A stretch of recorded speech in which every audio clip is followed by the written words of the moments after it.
Bonsoir. Aujourd'hui, je vous fais une vidéo sur le café et le prix du café dans le Minas Gerais après le fort front froid qui est arrivé dans l'état où je vis. En effet, le Minas Gerais est le premier producteur de café au Brésil. Il faut savoir qu'il va pratiquement produire 70% de la récolte annuelle de café arabica. La semaine dernière, il a fait très froid dans l'état où je vis. Et même là, vous pouvez voir aujourd'hui que j'ai un pull en laine, un t-shirt et un blazer chez moi dans mon appartement. On tourne dans des sensations thermiques à 1 degré au matin actuellement. Il y a même eu des gelées dans le sud de l'état. Je vais vous expliquer pourquoi ces gelées vont faire augmenter le prix du café. Mais je vous dis, abonnez-vous au comptoir de Thomasina. Chaque jour, des nouvelles vidéos sur le monde des épices, le monde de la vanille et des expéditions Ranger à travers le Brésil. Et on reprend au mois de septembre avec 2 tournages que j'ai réalisés. L'une à Tiradentes et l'autre tournage que j'ai réalisé à Ouro Preto et Mariana. Vous allez voir que les villes sont en train d'être refaites. Il y a actuellement une réforme totale de la ville. Et prochainement, je vais vous faire une vidéo de ces 2 villes historiques de l'état où je vis, qui ont été les 2 premières capitales du Minas Gerais.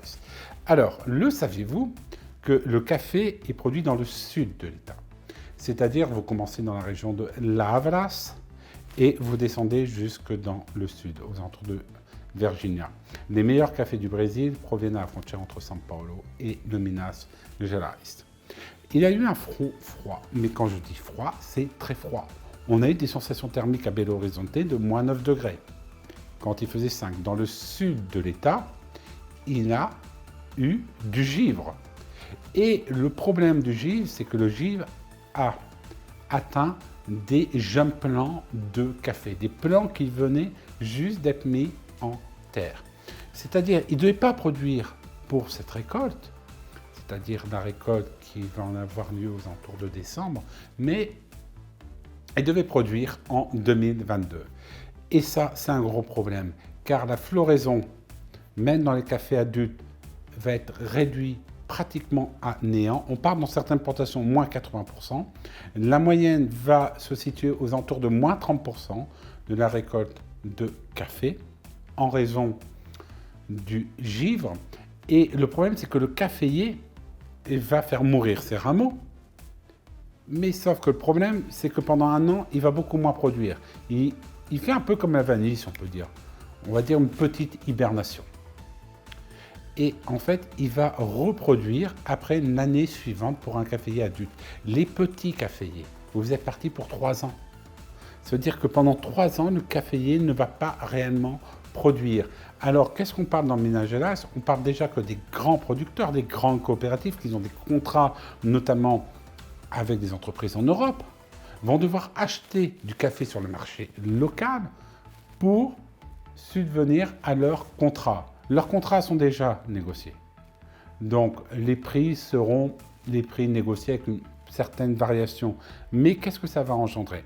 Une augmentation du café. Et le cours du café commence à prendre. Par exemple, aujourd'hui, on a eu une variation de pratiquement 2% du café aux alentours de Araguari. Alors, le sac de 60 kg de café, ça fait 1000 reais. Donc, cela fait 2,77 € le kilo. FOB. Il faut rajouter le transport. Il faut rajouter pas mal de choses. Alors, on va prendre par exemple un deuxième café qui est à Franca, dans São Paulo. Il faut savoir que c'est l'un des meilleurs cafés. Il est à 1000 reais tout rond le kilo, c'est-à-dire augmentation aujourd'hui de plus de 2%.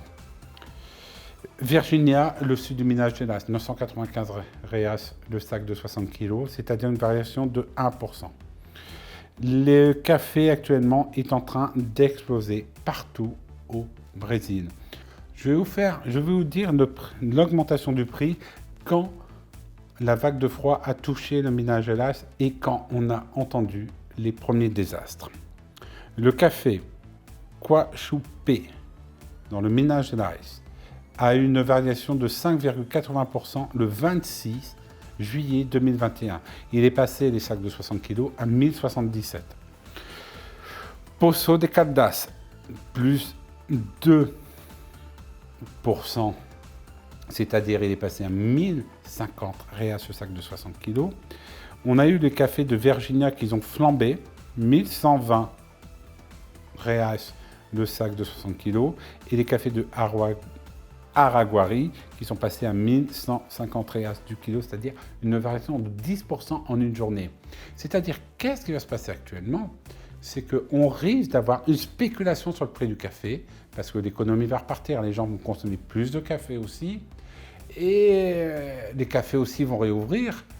Et en fait, vous allez avoir des traders, des particuliers, qui vont se positionner sur le marché du café. On remarque aussi la même chose sur le poivre. Le poivre a fortement augmenté. Le poivre d'Espírito Santo, qu'on fait des cotations régulièrement pour nos clients, il était à la sortie du producteur aux alentours de 10 reais, 13 reais le kilo. Aujourd'hui, vous le trouvez à 23 reais du kilo. C'est-à-dire qu'il a pris 10 reais en pratiquement 6 mois. Et dans beaucoup de matières premières, on voit ça actuellement. Donc, qu'est-ce que vous allez voir pendant les 2 ou 3 prochaines années? C'est le prix du café va augmenter très fortement. Et il faut savoir que vous avez 2 cours de café, le café gourmet et le café basique. Personnellement, je vous conseille d'acheter toujours du café gourmet. C'est meilleur en goût, c'est meilleur en saveur